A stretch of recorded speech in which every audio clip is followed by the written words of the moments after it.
자, 우리 인강드림에서 제공하는 매일 정리 노트 이제 막바지로 접어들고 있죠. 여러분 OX 문제입니다. 자, 1번 지문은 사실은 OX라기보다는 학습용입니다. 임장활동, 우리는 부동산은 움직일 수 없으니까 현장활동을 임장활동이라 하죠. 필요한 이유로는 공부상 내용과 실제 일치 여부, 지세, 집안, 토질사항, 또 개인적인 도로가 있는지 이런 형제에 관련되는 내용들을 보기 위해서 현장 조사를 합니다. 특히 주택임대차나 상가임대차의 보호대상 이런 것들은 등기되지 않는 내용들이죠.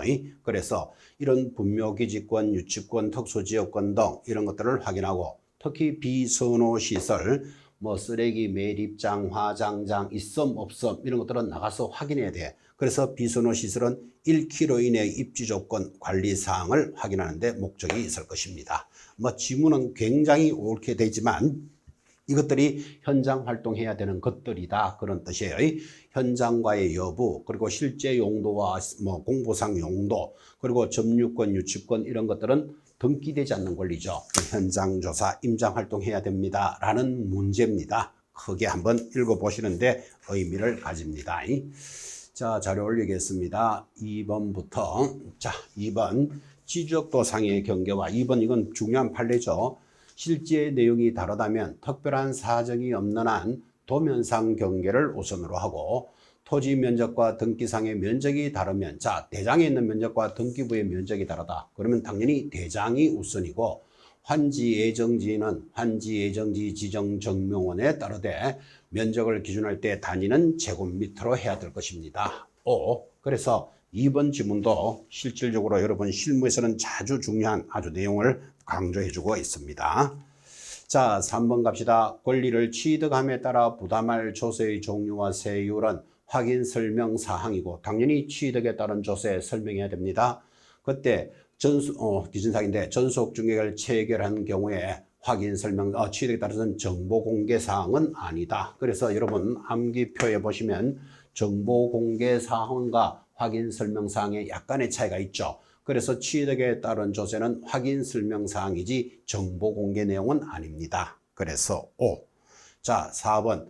의미 있는 거죠. 거래 예정 가격의 의미는 그래서 예정 가격이라는 것은 중개계약에서 중개의뢰 가격이고 확인 설명할 때 예정 가격은 개공사가 계략적으로 책정한 가격인데 확인 설명서에 기재하는 거래 예정 가격은 계약 체결 시 예정 가격이다 하면 틀립니다. 예정 가격은 계약 체결이 되기 전에 가격을 예정 가격이라 해야 안 되겠습니까? 그래서 4번의 X. 자, 5번 매도인이 파는 사람이죠. 미성년자인 경우 혼인을 하였다면 자기 소유 주택 처분 시 법정 대리의 동의를 받을 필요는 없다. 그렇습니다. 미성년자가 혼인하면 성년으로 의제되죠. 또한 미성년자인 경우 혼인을 하였다면 중개사법 10조의 결격 사유에 해당되지 않는다. 요것 때문에 틀렸다. 그죠? 단독으로 법률 행위는 할 수 있지만 미성년자는 중개업을 할 수 없는 결격 사유에 해당합니다. 자, 그래서 X. 자료 올리겠습니다. 6번부터 봅시다. 자, 6번. 공부상에는 지목이 임야로 되어 있으나 실제로는 뭐 하고 있습니까? 농지로 사용되고 있는 토지를 중개하는 경우 확인 설명서의 공부상 지목과 실제 경작 여부를 부기하여 기재하는 것이 바람직할 것이다. 아주 좋은 말이죠. 자, 지목은 임야로 되어 있으나 농지로 사용하고 있습니다. 이렇게 부기해 줘야 된다. 그런 뜻이죠. 7번. 거래계약서의 거래대금은 총 거래대금을 기재하되 제곱미터당 가격도 기재하는 것이 바람직하다. 그를 수량매매라고 합니다.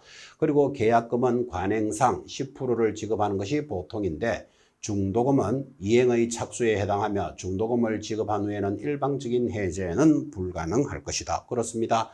그래서 계약금까지 지급했을 때는 포기하거나 2배를 물어줌으로써 해제할 수 있지만 중도금이 지급되면 이행은 착수에 해당한다. 그런 내용이죠.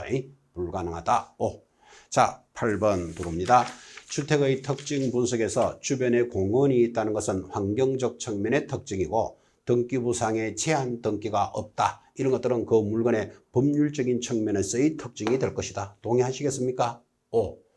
9번 개공사는 중개대상물의 건저당은 그 채권 최고액을 조사 확인하여 설명하면 족하고 실제 피담보 채무액까지 조사 설명할 필요는 없다. 이것도 아주 중요한 지문이죠.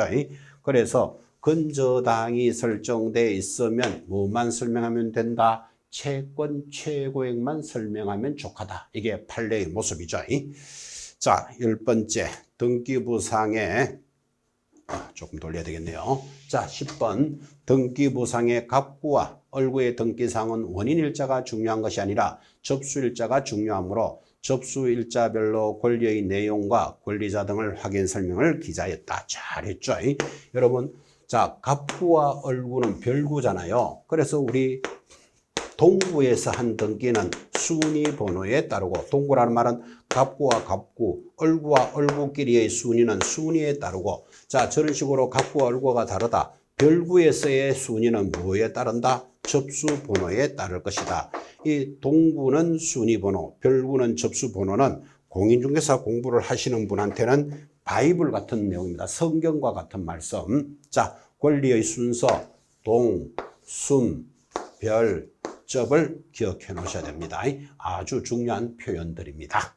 자, 그렇게 해서 OX 문제도 10개를 정리했는데, 지금 이번 회, 그러니까 이번 차의 문제들은 사실상 여러분들이 학습용으로 길게 많이 들어가 있습니다.